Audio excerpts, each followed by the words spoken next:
A few notes before I begin. First, I apologize for the sound quality. Sometimes it dips in and out, and some recordings came out a little robotic. I also apologize for the pronunciation of some of my words. I really should get back to speech therapy. It's been, 40 years? Next, this video does center around Project 2025, the Heritage Foundation, and Donald Trump. But I'm not telling you who to vote for, nor is this a campaign for another candidate. I am simply expressing my opinion and asking everyone who watches to keep an open mind and to research your candidate before voting. Some strong language may be used, so you've been warned. It might come from me or it might come from videos, you never know.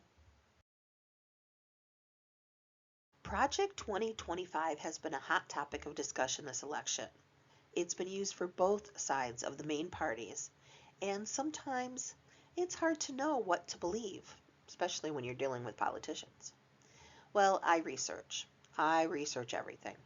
So I decided to take a closer look at Project 2025 and the people affiliated with it. Before I begin, though, let's see what Trump has to say about Project 2025. They wrote a document that many of the points are fine. Many of the points are absolutely ridiculous. I have nothing to do with the document. I've never seen the document. I've seen certain things that are said in it. They come up with this, I don't know what the hell it is. It's Project 25. Like some on the right, severe right, came up with this Project 25, and I don't even know. I mean, some of them I know who they are, but they're very, very conservative, just like you have. They're sort of the opposite of the radical left, okay? You have the radical left and you have the radical right, and they come up with this, I don't know what the hell it is, it's Project 25. He's involved in Project, and then they read some of the things, and they are extreme. I mean, they're seriously extreme. But I don't know anything about it. I don't want to know anything about it. But what they do is misinformation and disinformation, and they keep saying, he's a threat to democracy. I'm saying, what the hell did I do for democracy? Last week I took a bullet for democracy. I have nothing to do, as you know, and as she knows better than anyone, I have nothing to do with Project 2025. That's out there. I haven't read it. I don't want to read it purposely. I'm not going to read it. This was a group of people that got together. They came up with some ideas, I guess some good, some bad, but it makes no difference. I have nothing to do. Everybody knows I'm an open book. Everybody knows what I'm going to do. Project 2025 is a book published and facilitated by a conservative group called the Heritage Foundation. Mandate for Leadership 2025, The Conservative Promise, is actually the 9th edition in the Heritage Foundation's Mandate for Leadership series. The first one being published in 1981 when Reagan was in office. The 2016 edition, Blueprint for a New Administration, was supposedly utilized by Donald Trump when he was president. Year in office than Ronald Reagan did in his first year with respect to conservative agenda. In fact, the conservative group made this determination based on its own agenda of policy recommendations, of which President Trump embraced 64%. President Reagan embraced only 49%. So has President Trump become the new gold standard of conservatism? With me now to discuss matters, Jesse Otto, Washington Times columnist, also National Coalition for Trump advisor, and Tommy Binion, Heritage Foundation Congressional and Executive Branch Relations Director. Tommy, so Heritage Foundation has the Mandate for Leadership, 5 individual publications, 334 unique policy recommendations, and President Trump took up 64% of them in his budget. Does that make him the new gold standard of conservatism? Absolutely. President Trump is a conservative president. And also, this analysis shows that he's a very active president. He's adopted many of these recommendations and pushed them forward and accomplished many of them. It's things like the Paris Climate Change Agreement. It's things like repealing Barack Obama's net neutrality regulations. Those types of things, these are sort of under-the-radar accomplishments, under-the-radar policies that he's pursued. And yes, they're conservative, and yes, they're good for the country. Next, let's take a closer look at a few of the people affiliated with Project 2025, the Heritage Foundation, and Trump. I also want to express my deep appreciation to the great Steve Moore, who is with us tonight. Steve, where is Steve? Steve has been fantastic. We've been working long and hard together. Stephen Moore. Moore is a contributor to Project 2025, co-authoring the chapter on the Department of the Treasury. He was an advisor to the Trump's 2016 presidential campaign. In 2019, President Trump announced that Moore was being nominated to serve as governor of the Federal Reserve, but 2 months after the announcement, Moore withdrew his name. Spencer Creighton. Creighton is the Associate Director of Project 2025. He served from 2020 to 2021 as a Special Assistant to President Trump and was also the Associate Director of Presidential Personnel. Stephen Groves. Groves became a part of the Heritage Foundation in 2007 and is the co-editor of Mandate for Leadership. From 2017 to 2020, he served in the Trump administration in several different positions, starting with Chief of Staff for Nikki Haley, then Special Assistant to the President, Assistant Special Counsel, and then later as Deputy Press Secretary. Rick Dearborn. Dearborn was a contributing author of Project 2025. He served as Deputy Chief of Staff in Trump's White House in 2017 and 18. He was a member of Trump's transition team, which was a group of around 100 aides, policy experts, government affairs officials who were tasked with vetting, interviewing, and recommending individuals for cabinet and staff roles in Trump's administration. Paul Dans. Dans helped launch Project 2025 in April of 2022 and was the director of the project until he stepped down or was terminated in July 2024 after Heritage's investigation into his alleged abusive and demeaning behavior, especially towards women. He served in the Trump administration as Chief of Staff, and he also served as the Office of Personnel Management's White House liaison, and he was known to remove longtime public servants from government who did not demonstrate sufficient loyalty to Trump. Heritage Foundation president, somebody else doing an unbelievable job. He's bringing it back to levels it's never seen. Dr. Kevin Roberts. Lastly, we have Kevin Roberts. Roberts is the current president of the Heritage Foundation and is the face of Project 2025. He has stated that I have a strong personal relationship with Trump, but with the backlash that Trump has been receiving and distancing himself from Project 2025, Roberts made another statement. No hard feelings from any of us at Project 2025 because we understand Trump is the standard bearer and he's making a political, tactical decision there. Roberts is also responsible for another book titled Dawn's Early Light, Taking Back Washington to Save America.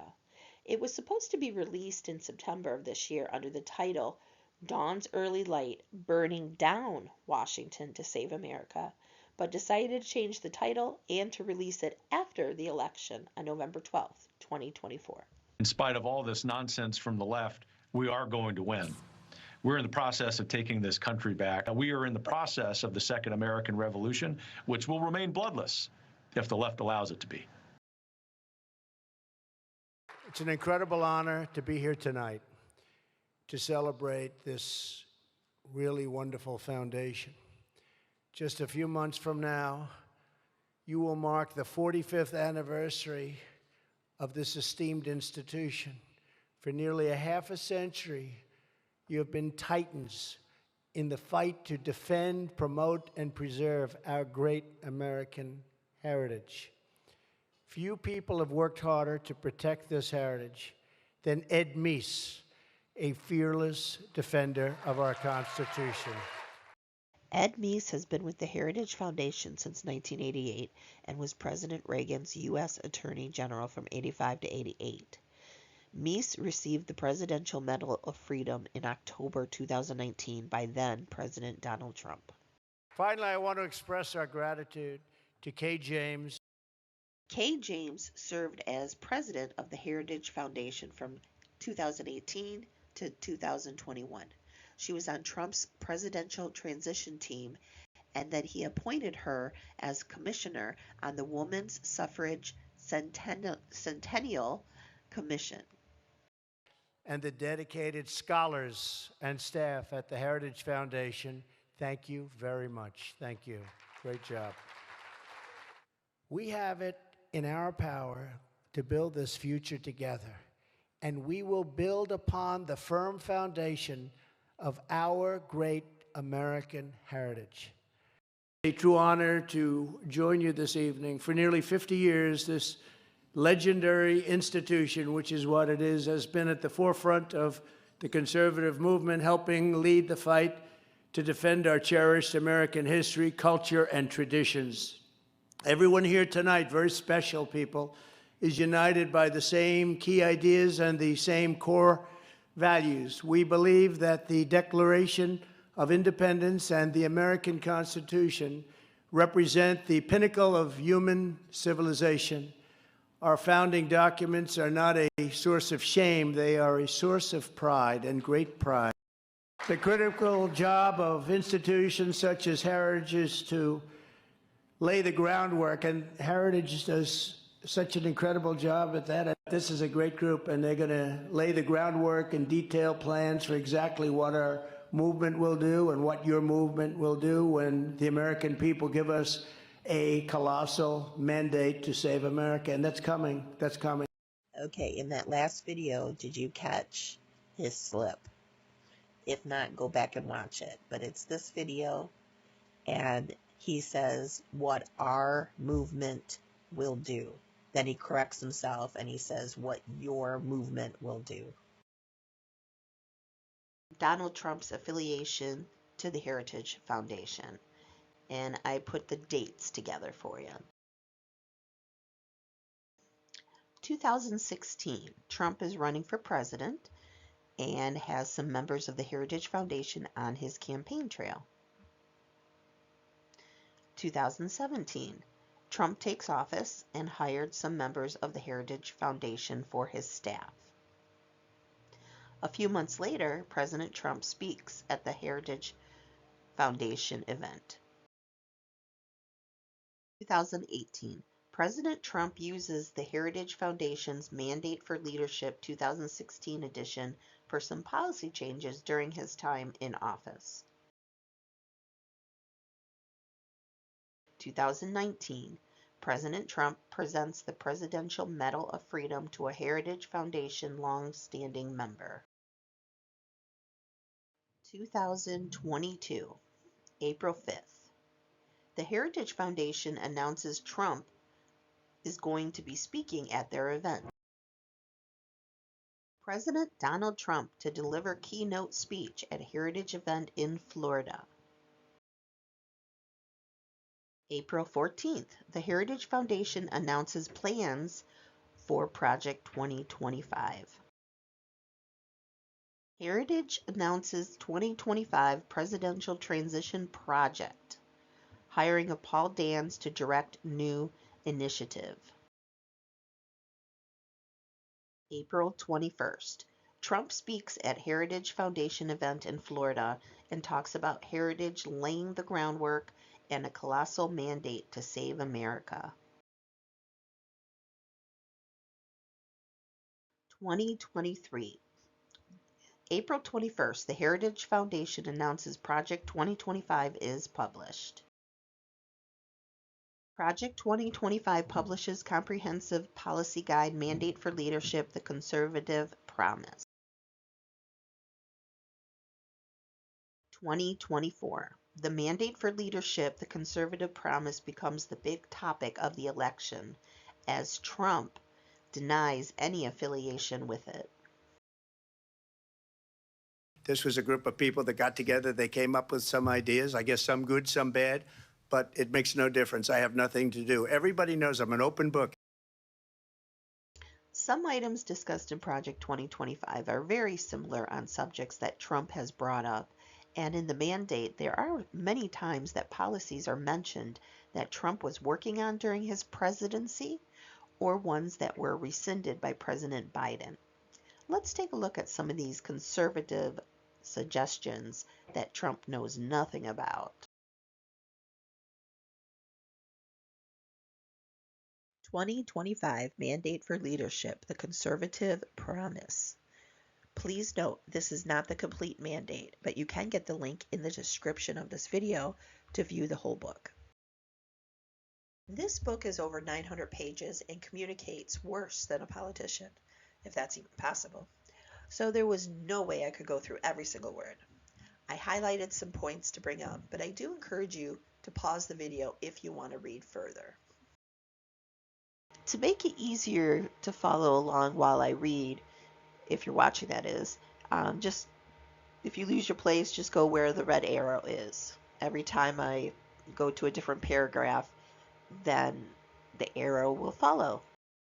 We're going to start first with a couple of pages from the foreword, not the whole one, but just a few. It was written by Kevin Roberts. Remember this guy?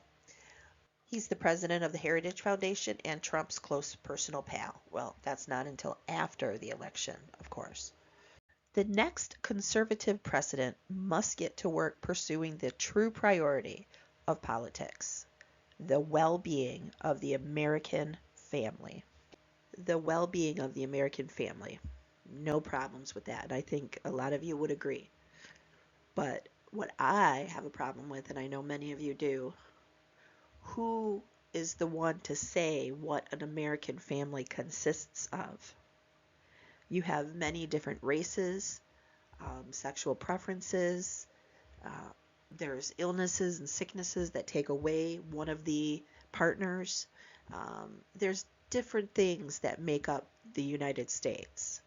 And this document, and also certain people, if you elect them, will want to change what the scope of an American family is. Fatherlessness is one of the principal sources of American poverty, crime, mental illness, teen suicide, substance abuse, rejection of the church, and high school dropouts. So many of the problems government programs are designed to solve but can't are ultimately problems created by the crisis of marriage and the family. The world has never seen a thriving, healthy, free, and prosperous society where most children grow up without their married parents. See, if you married people just would get it together, the world would be perfect. The next conservative president must make the institutions of American civil society hard targets for woke culture warriors.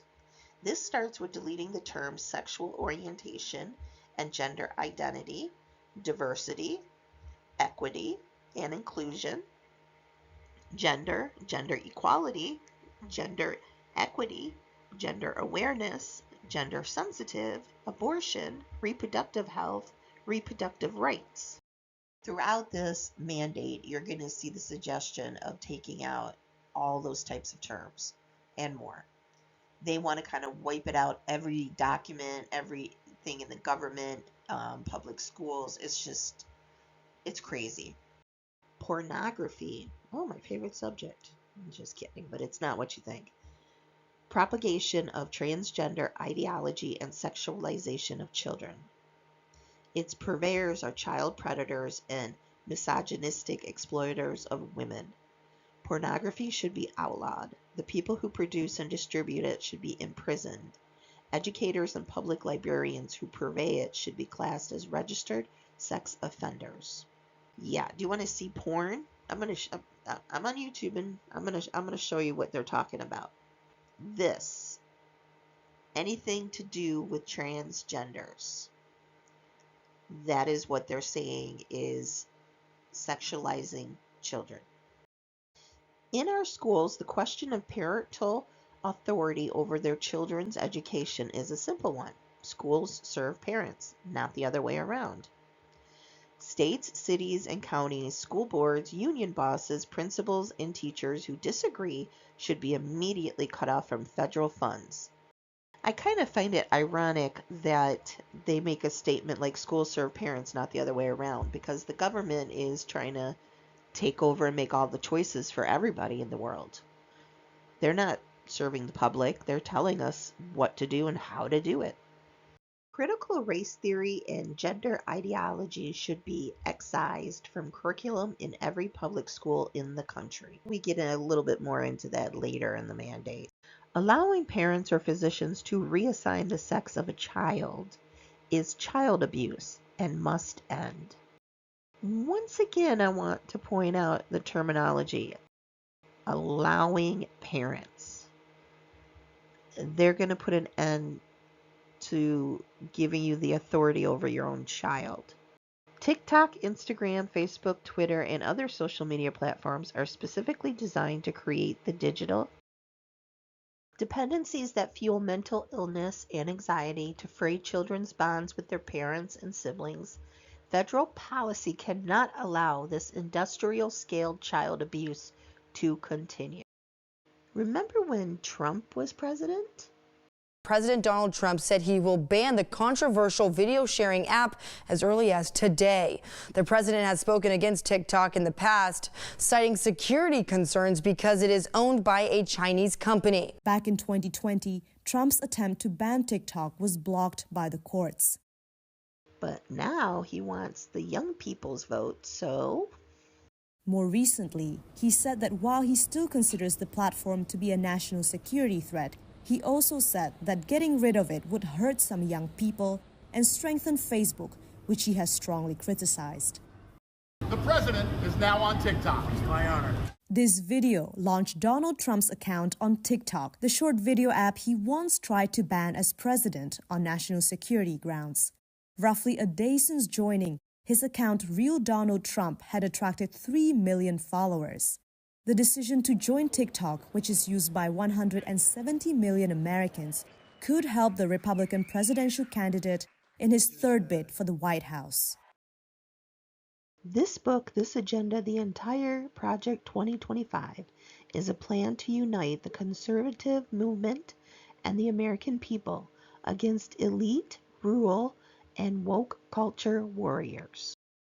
You see the word woke a lot in the mandate, so let's find out what the definition really is.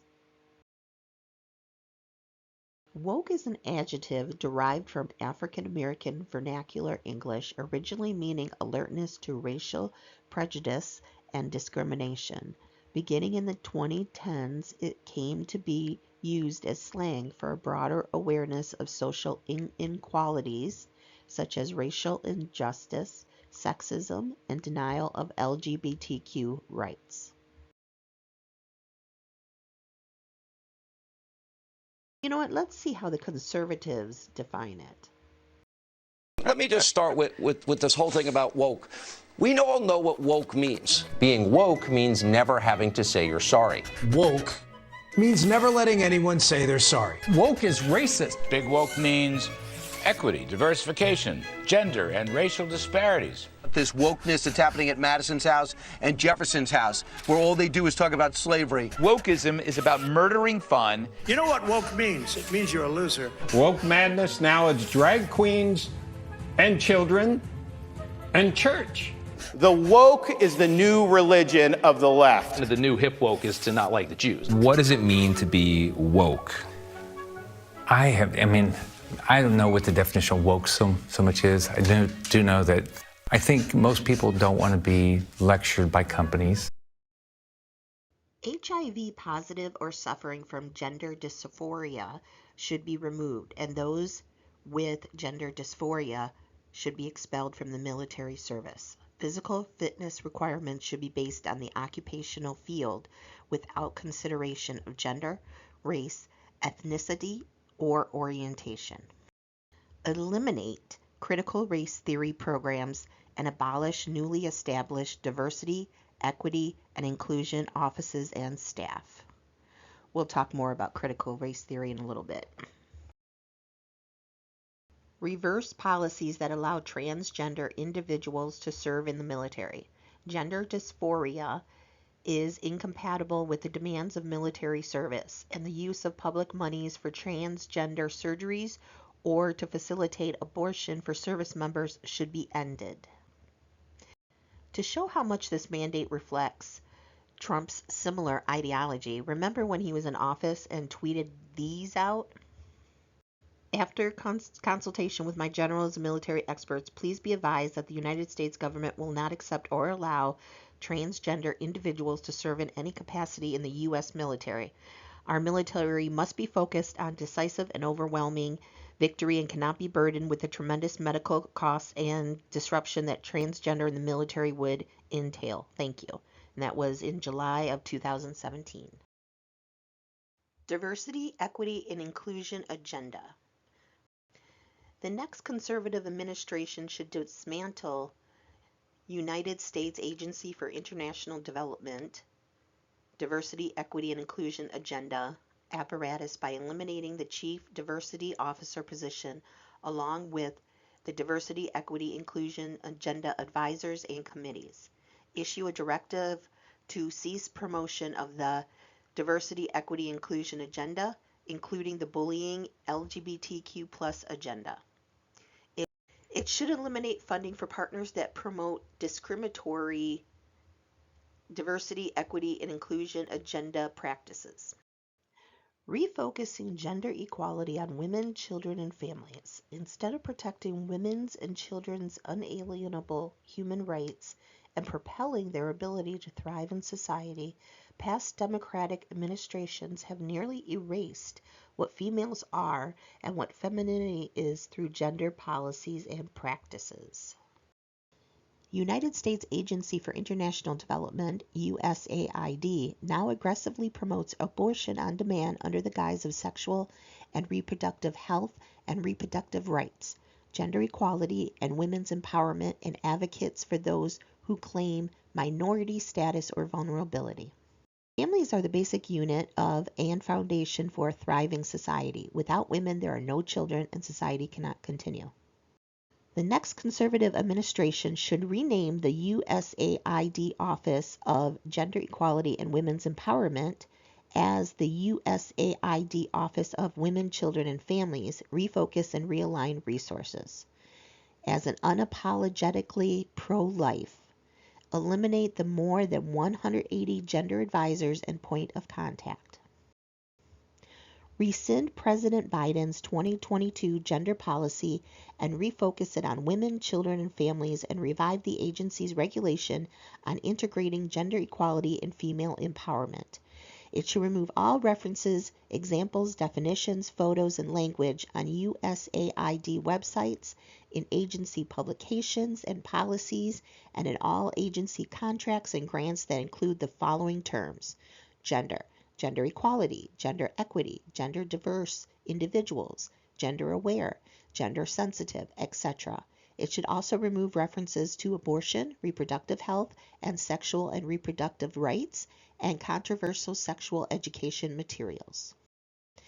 The left has commanded the term gender, which used to mean either male or female, to include a spectrum of those who are seeking to alter biological and society sexual norms. It produces confusion among and even outright bias against men. I will sign a new executive order instructing every federal agency to cease all programs that promote the concept of sex and gender transition at any age. I will then ask Congress to permanently stop federal taxpayer dollars from being used to promote or pay for these procedures and pass a law prohibiting child sexual mutilation in all 50 states. It'll go very quickly. The new administration must quickly move to rescind these changes, which add a new non-binary sex category to OCR's data collection. Define sex under Title IV to mean only biological sex recognized at birth. Define sex under Title IV to mean only biological sex recognized at birth, and strengthen protections for faith-based educational institutes, programs, and activities. I will ask Congress to pass a bill establishing that the only genders recognized by the United States government are male and female, and they are assigned at birth. School officials in some states are requiring teachers and other school employees to accept a minor child's decision to assume a different gender while at school without notifying parents, if the children do not want their parents to know. No public education employee or contractor shall use a name to address a student other than the name listed on a student's birth certificate without the written permission of a student's parents or guardians. No public education employee or contractor shall use a pronoun in addressing a student that is different from that student's biological sex without the written permission of a student's parents or guardians. No public institution may require an education employee or contractor to use a pronoun that does not match a person's biological sex, if contrary to the employee's or contractor's religious or moral convictions. We will protect the rights of parents from being forced to allow their minor child to assume a gender which is new and an identity without the parent's consent. The identity will not be new, and it will not be without parental consent. No serious country should be telling its children that they were born with the wrong gender, a concept that was never heard of in all of human history. Nobody's ever heard of this, what's happening today. It was all when the radical left invented it just a few years ago. Under my leadership, this madness will end. Thank you very much. Radical actors in and outside of government are promoting harmful identity politics that replaces biological sex with subjective notion of gender identity and bases a person's worth on his or her race, sex, or other identities. This destructive dogma, under the guise of equity, threatens Americans' fundamental liberties. Promoting stable and flourishing married families. Families comprised of a married mother, father, and their children are the foundation of a well-ordered nation and healthy society. Unfortunately, family policies and programs under President Biden's HHS are fraught with agenda items focusing on LGBTQ+ equity, subsidizing single motherhood, disincentivizing work, and penalizing marriage. These policies should be repealed and replaced by policies that support the formation of stable, married, nuclear families. As part of our new credentialing body for teachers, we will promote positive education about the nuclear family, the roles of mothers and fathers, and celebrating rather than erasing the things that make men and women different and unique. Fathers insulate children from physical and sexual abuse, financial difficulty or poverty, incarceration, teen pregnancy, poor educational outcomes, high school failure, and a host of behavioral and psychological problems. By contrast, homes with non-related boyfriends present are among the most dangerous place for a child to be. HHS should prioritize married father engagement in its messaging, health, and welfare policies. I just want to give a shout out to all the great guys out there that have stepped up, whether they're the biological father or not. Some men that have had children have had to step up and be the sole parent in the relationship. Then, of course, you've got ones that took the place of the biological father, whether that is a family member or a boyfriend or a stepdad. If you guys stepped up and you're being a positive influence on the child's life, you're doing a great job. Not every single boyfriend or stepdad is abusive. Not every father is abusive. Not every father is great either. There's good and bad everywhere. It doesn't matter your sex or race, color, creed, whatever, sexuality, it doesn't matter. There's good people and bad people. Prohibit abortion travel funding. Prohibit Planned Parenthood from receiving Medicaid funds. Do you support any restrictions on a person's right to contraception? Well, we're looking at that, and I'm going to have a policy on that very shortly. And I think it's something that you'll find interesting. And it's another issue that's very interesting. But you will find it, I think, very smart. I think it's a smart decision. Well, that suggests that you may want to support some restrictions, like the morning after pill or something. We are also, things really do have a lot to do with the states.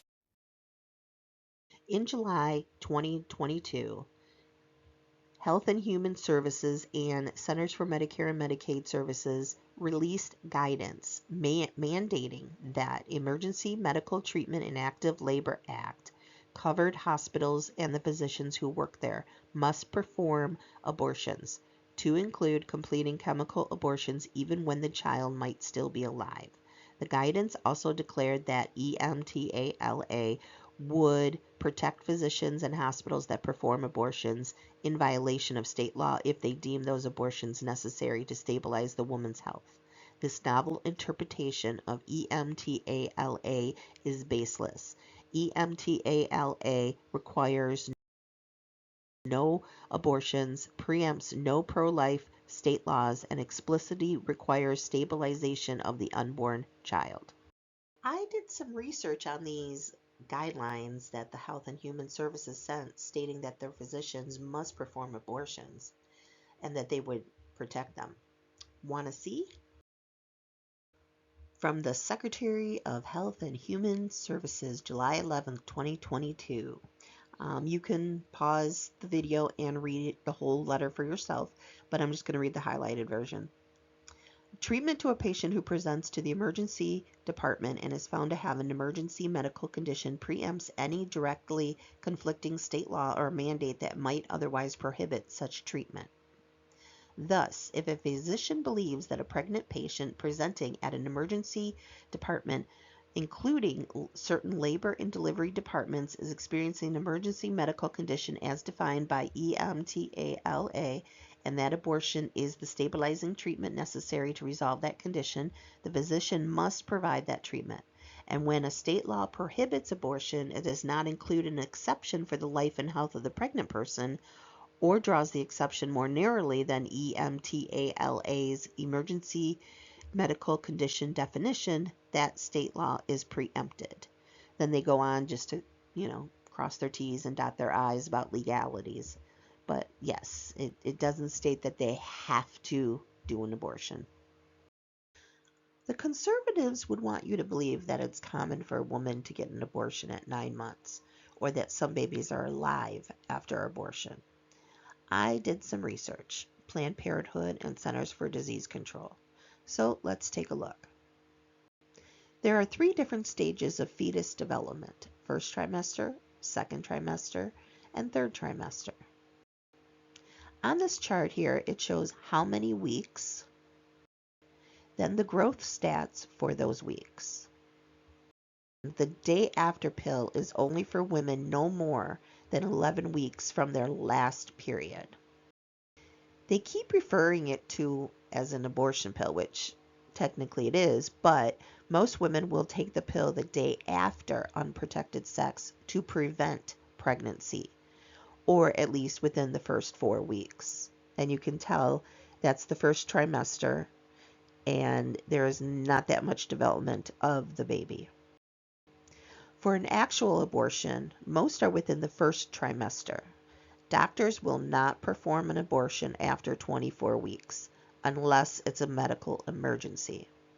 Terminating a pregnancy after 21 weeks is rare, and data shows less than 1% of abortions take place after 21 weeks. And here on the chart, I put on there for the 23 weeks. Some doctors may go 24, but basically a baby born before the full 9 months, which is 36 weeks, they have a better chance of survival if they're at least 24 to 25 weeks old. TANF, the Temporary Assistance for Needy Families program, is a federal block grant that gives states significant flexibility to fund a broad array of programs aimed at helping low-income families break the cycle of poverty and achieve economic self-sufficiency. TANF priorities are not implemented in an equally weighted way. Marriage, healthy family formation, and delaying sex to prevent pregnancy are virtually ignored in terms of priority, yet these goals can reverse the cycle of poverty in meaningful ways. Teen Pregnancy Prevention, TPP, and Personal Responsibility Education Program, PREP. Certain provisions should be employed so that the programs not serve as advocacy tools to promote sex, promote prostitution, or provide a funnel effect for abortion facilities and school trips to clinics for similar purposes. Adoption reform. Unfortunately, many of the faithless-based adoption agencies that serve these children are under threat from lawsuits, or else their license and contracts have been halted because they cannot, in good conscience, place children in every household due to their religious beliefs that a child should have a married mother and father. 100,000 waiting for adoptive families. So you're telling me that it's better for them to be in a institution setting, or possibly with foster care people that abuse them, rather than be with a very loving couple that might be the same sex. It doesn't make sense just because they love who they love. Funding or grants to provide state-level high school education resources and curriculum on healthy marriages, sexual risk avoidance, and healthy relationships. Allow child welfare funding to be used for marriage and relationship education. Funding provided under Title 4B of the Social Security Act, which provides grants to states for foster care and adoption services, can also be used for promoting healthy marriage. Additionally, the positive role of faith-based programs should be protected and prioritized so that these programs do not receive undue scrutiny or pressure to conform to non-religious definition of marriage and family, as put forward by the recently enacted Respect for Marriage Act. Additionally, the positive role of faith-based programs should be protected and prioritized so that these programs do not receive undue scrutiny or pressure to conform to non-religious definition of marriage and family, as put forward by the recently enacted Respect for Marriage Act. Protect faith-based grant recipients from religious liberty violations that maintain a biblically based and social science reinforced definition of marriage and family. All other family forms involve higher levels of instability. The average length of same-sex marriages is half that of heterosexual marriages. For the sake of child well-being, programs should affirm that children require and deserve both the love and nurturing of a mother and the play and protection of a father.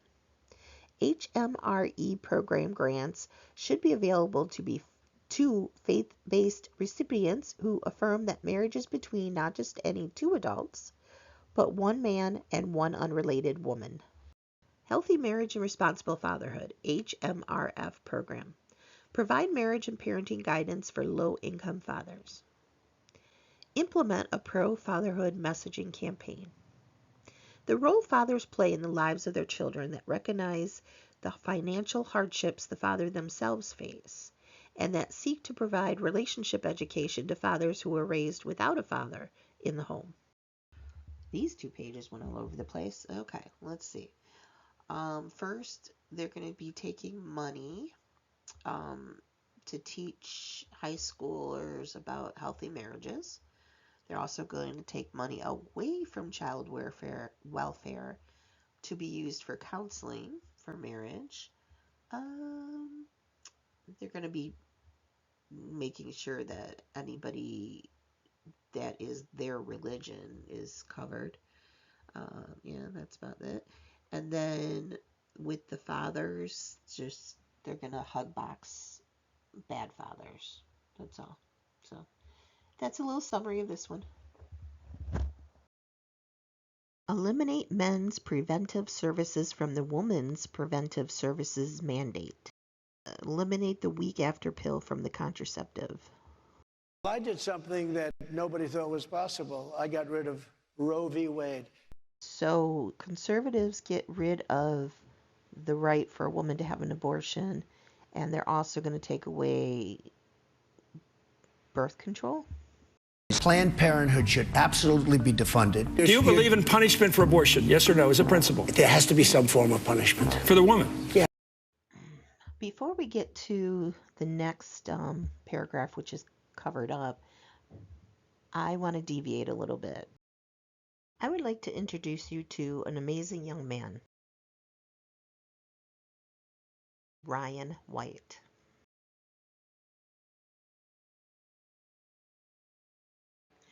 Ryan was diagnosed with AIDS in 1984 after a blood transfusion. The doctors told him that he would have 6 months to live. Ryan still wanted to attend school, but he faced AIDS-related discrimination in his hometown of Kokomo, Indiana. With his mother's support, they fought the discrimination and rallied to stay in school.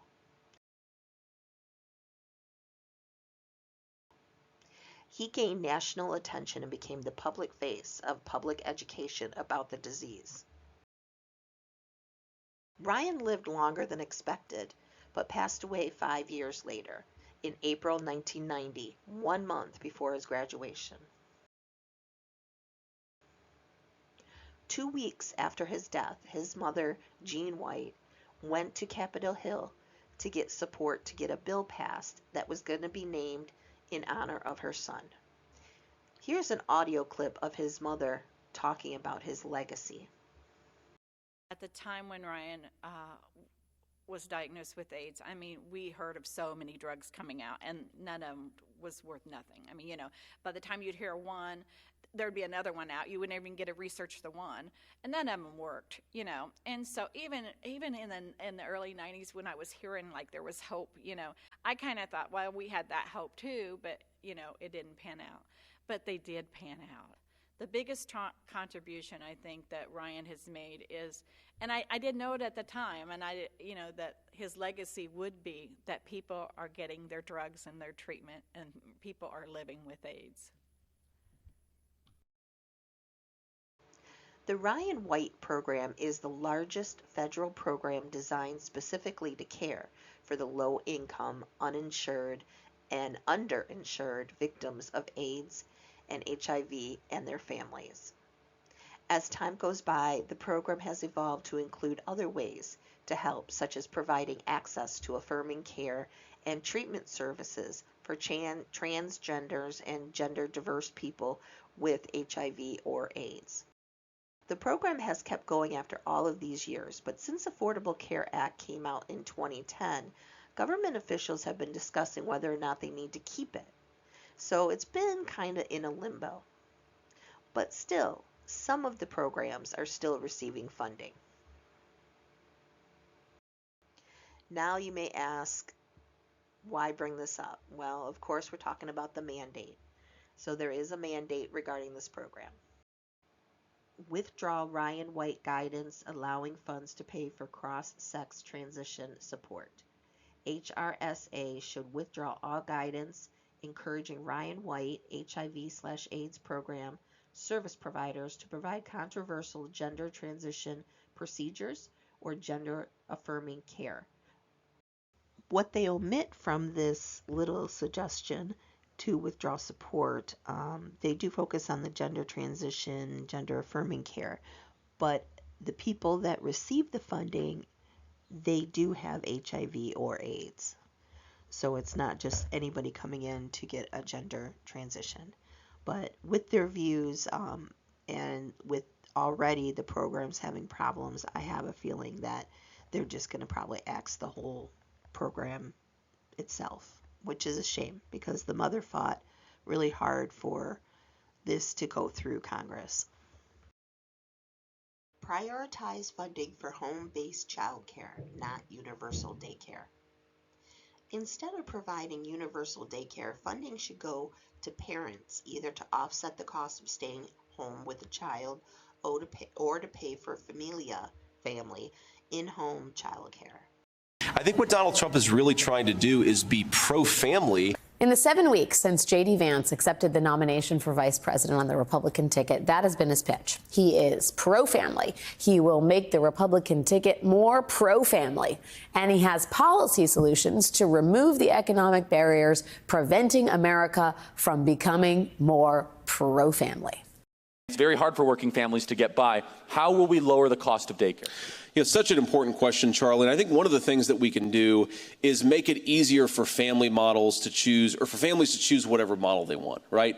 So one of the ways that you might be able to relieve a little bit of pressure on people who are paying so much for daycare is make it so that maybe like grandma or grandpa wants to help out a little bit more, or maybe there's an aunt or uncle that wants to help out a little bit more. If that happens, you relieve some of the pressure on all the resources that we're spending in daycare. Grandma and grandpa, they're so much cheaper than childcare. Why didn't we think of that? Reverse the diversity, equity, inclusion agenda revolution in labor policy. Under left-wing race and gender ideology, every aspect of labor policy became a vehicle with which to advance race, sex, and other classifications and discriminate against conservative and religious viewpoints on these subjects and others, including pro-life views. The next administration should eliminate every one of these wrongful and burdensome ideological projects. Eliminate racial classifications and critical race theory trainings. Issue an executive order banning, and Congress should pass a law prohibiting the federal government from using taxpayer dollars to fund all critical race theory training, CRT. Prohibit racial classifications and quotas, including human resources classifications and DEI training that promotes critical race theory. Eliminate EEO-1 data collection. The Equal Employment Opportunity Commission collects data on employment statistics based on race/ethnicity. Eliminate disparate impact as a valid theory of discrimination for race. Critical race theory has become a hot and divisive topic, and with all the misinformation, it's made it more difficult to engage in dialogue and healthy debate on how we educate students from our nation's history to current social disparities. I spoke with several education experts to explain what it is and how it would theoretically look in the classroom. I think there's a good deal of misunderstandings of critical race theory and how it's applied. So what is critical race theory? Many scholars define it as a framework to help explain how and why racial inequities still exist in our society. Often people think about racism as individual acts of bias or bigotry, but really CRT helps us understand the ways that racism is a system. Proponents of critical race theory argue that that system has lasting effects and impacts the lives of people of color today. We don't want to just tell certain aspects of history. We want to be able to tell all aspects of history so that our children are coming out of the school systems K through 12 with a deeper understanding of what society is, what it was, and how to move forward, how we can make it even better. Critical race theory was started back in the 1970s by legal scholars and activists as a way of examining laws and power structures through the lens of race. And acknowledge that there are different outcomes for different people, and that perhaps justice is not blind. Since then, it's made its way into different academic disciplines as one of the many lenses used to critically analyze society. Critical race theory is not taught as an actual subject in K through 12 classrooms. However, proponents would like to see it used as one of the ways to teach history and civics. We want our teachers, we want our school leaders to be able to look at phenomena through different lenses. One of the concerns is that looking at history through the lens of critical race theory would have a detrimental effect on white children and portrays white people as inherently racist. Teaching kids to hate their country and to hate each other is not worth 1 red cent. That's not the purpose of critical race theory. It's really the opposite, to help us to be more inclusive, to help us to be more empathic, to help us to analyze, to be able to look at phenomena with a critical eye. Another concern is that it will divide students based on race. If anything, it actually brings them closer together. Rescind regulations prohibiting discrimination on the basis of sexual orientation, gender identity, transgender status, and sex characteristics. The President should direct agencies to rescind regulations interpreting sex discrimination provisions as prohibiting discrimination on the basis of sexual orientation, gender identity, transgender status, sex characteristics, etc. Direct agencies to refocus enforcement of sex discrimination laws. The President should direct agencies to focus their enforcement of sex discrimination laws on the biological binary meaning of sex. Religion. Provide robust protections for religious employers. America's religious diversity means that workplaces include people of many faiths and that many employers are faith-based. Nevertheless, the Biden administration has been hostile to people of faith, especially those with traditional beliefs. About marriage, gender, and sexuality. The new administration should enact policies with robust respect for religious exercises in the workplace. Issue an executive order protecting religious employers and employees. The President should make clear via executive order that religious employees are free to run their businesses according to their religious beliefs, general non-discrimination laws notwithstanding, and support participation of religious employees and employers as federal contractors and in federal activities and programs. Congress should clarify Title VII's religious organization exemptions to make it more explicit that these employers may make employment decisions based on religion regardless of non-discrimination laws. Provide robust accommodations for religious employees. Title VII requires reasonable accommodations for an employee's sincerely held religious beliefs, observances, or practices unless it poses an undue hardship on the employer's business. These accommodations protections also apply to issues relating to marriage, gender, and sexuality. I would like to thank the evangelical and religious community because I'll tell you what, the support that they've given me, and I'm not sure I totally deserve it, has been so amazing and has had such a big reason for me being here tonight. True, so true.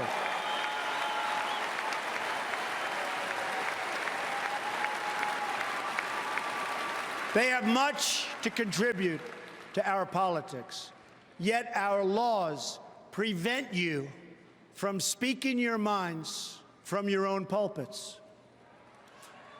An amendment pushed by Lyndon Johnson many years ago threatens religious institutions with a loss of their tax-exempt status if they openly advocate their political views. Their voice has been taken away. I am going to work very hard to repeal that language and to protect free speech for all Americans.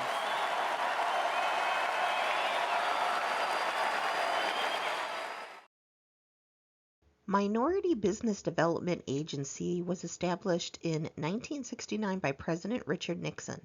Its purpose was to strengthen and preserve minority business enterprises. MDBA has the appearance on its face of perpetuating racial bias by focusing on minority advancement rather than economic need or other criteria. This is why the Trump administration proposed eliminating funding for the agency in 2017. As such, a conservative administration is best served by approaching MDBA as a tool to be leveraged in the fight to deliver economic opportunity to all Americans and to produce an economy centered on equal opportunity, free markets, innovation, and growth.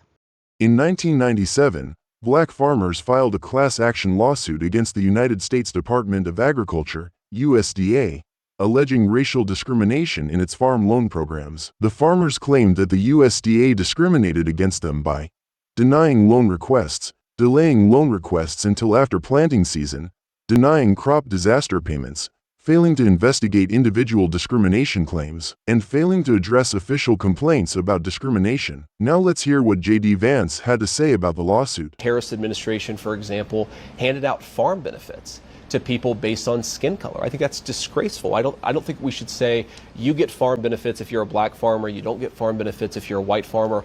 All farmers, we want to thrive, and that's certainly the President Trump and J.D. Vance view of the situation. This wasn't farm aid, this was a discrimination lawsuit settlement. So they found the FDA was actually at fault. Trump may not have had anything to do with the writing of this mandate, but it was written by conservatives who are like-minded. Just by his own actions and words, we know that Trump is taking more of a religious stance. Armed with a Christian agenda, he targets reproductive rights, the LGBTQ+ community, as well as people of different cultures. He wants to reconstruct the American family to his ideal, maybe similar to his own. All I know is that this mandate and some of Trump's policies only do one thing: induce hate. We don't need more hate or bullying in this world, especially for our children and grandchildren.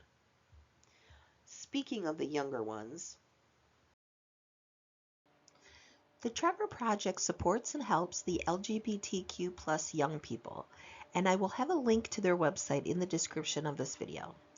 They offer crisis services, advocacy, peer support, public education, and research. 45% of transgender and non-binary young people reported that they or their family have considered moving to a different state because of LGBTQ+ related politics and laws. 50% of LGBTQ+ young people who wanted mental health care in the past year were not able to get it. More than half, 54% of transgender and non-binary young people found their school to be gender affirming, and those who did reported lower rates of attempting suicide. 90% of LGBTQ+ young people said their well-being was negatively impacted due to recent politics. 90%. Think about that for a moment. If you know an LGBTQ+ young person in your life, please give them support, especially at this time. If you made it this far, I thank you. This election can change the world we live in, and you are part of that decision on what that change will be. So your vote and your voice matter. Links for reading the mandate for yourself are in the description of this video, as well as links to check to make sure you're registered to vote, to get an absentee ballot, to see a sample ballot for your state, and other election stuff. Thank you for watching, and please share out.